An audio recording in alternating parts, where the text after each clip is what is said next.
problème de l'ethnocentrisme, c'est-à-dire que dans le monde, il y a deux sortes de victimes. Il y a les Européens, les Blancs et les autres.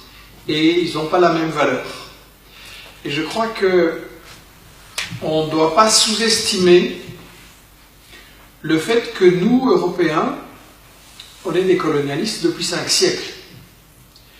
On a colonisé l'Amérique latine, on a exterminé les Indiens, ramené 16 tonnes d'or et d'argent vers l'Europe qui ont servi au décollage du pré-capitalisme à partir du XVIe siècle.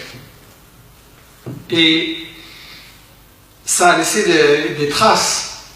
L'Église disait, c'est pas grave de tuer un Indien, ils n'ont pas d'âme. Ça, c'était la doctrine officielle de l'Église pour justifier les violences et le pillage économique qui étaient commis. On a redit la même chose après sur les Noirs. Avec la traite des esclaves, c'était permis, les Noirs n'avaient pas d'âme, c'était comme des animaux. Donc, toute cette mentalité coloniale a laissé des traces. Moi, dans les années 50, j'étais élevé chez les Jésuites, avec une famille bien bourgeoise et réactionnaire, et au catéchisme, on m'apprenait « les Noirs sont par nature indolents et paresseux ».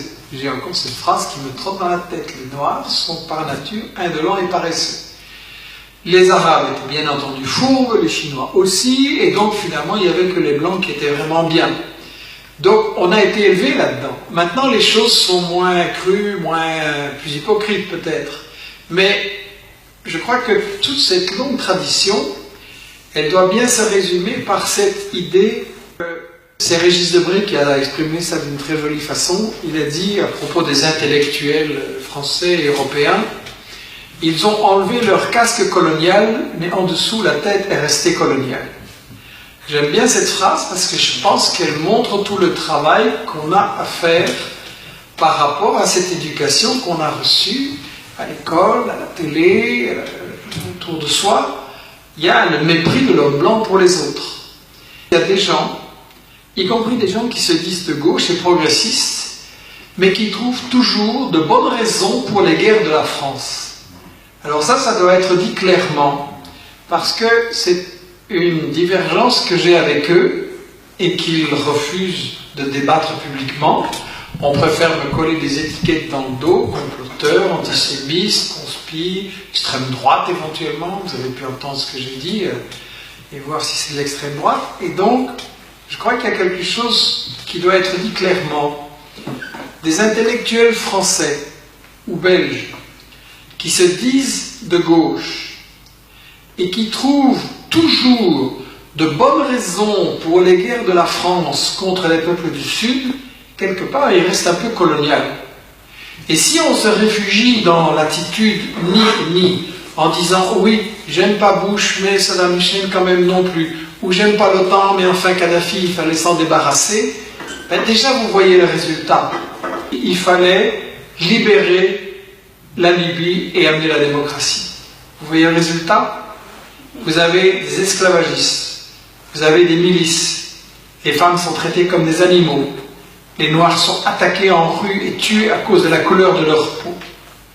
Alors le fait qu'avec Sarkozy, il y avait BHL, mais il y avait aussi une série d'intellectuels de gauche, et parfois très réputés, qui ont dit que c'était une bonne guerre pour la démocratie, mais regardez les résultats. C'est pas à vous, intellectuels français ou européens, à décider qui doit diriger tel ou tel pays. Ça, c'est l'affaire des peuples.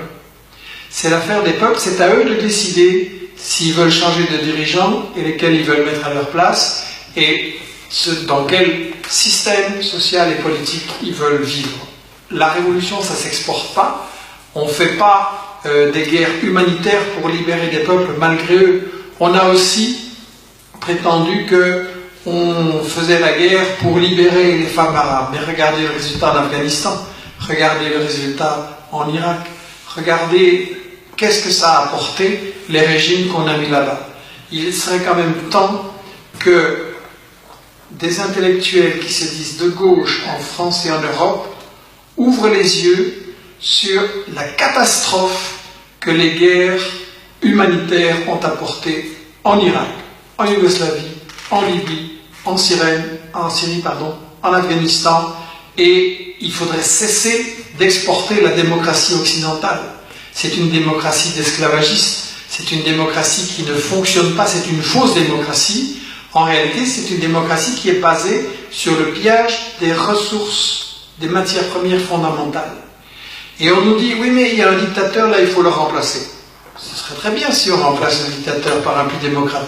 Mais si c'est pour remplacer un dictateur qui nous résiste par un dictateur qui est à genoux, quel est l'avantage pour les populations? Et de toute façon, le problème n'est pas dans la démocratie, parce que les États-Unis ont renversé Patrice Lumumba, Premier ministre congolais élu, qui était en train de libérer son peuple, et l'ont remplacé par le dictateur Mobutu, avec une dictature sanglante et des milliards de fortune à la fin. Les États-Unis, avec la complicité de l'Europe et de la France, ont renversé Allende, président élu au Chili, pour le remplacer par Pinochet. Vraiment rompre avec cette idée que nous sommes chargés d'apporter la démocratie et le bien-être au peuple. Le gouvernement des États-Unis, le gouvernement de la France, etc., ne sont pas la solution des problèmes, ils en sont la cause. Déjà parce que la misère qui a été installée là-bas, c'est la misère provoquée par nos multinationales qui empêchent ces peuples de disposer de leurs richesses. Les dictateurs qui ont été installés là-bas, c'est presque tous des dictateurs qui ont été mis en place par nos multinationales pour défendre leurs intérêts. Donc, il faut vraiment cesser de se prendre pour la solution quand on est le problème.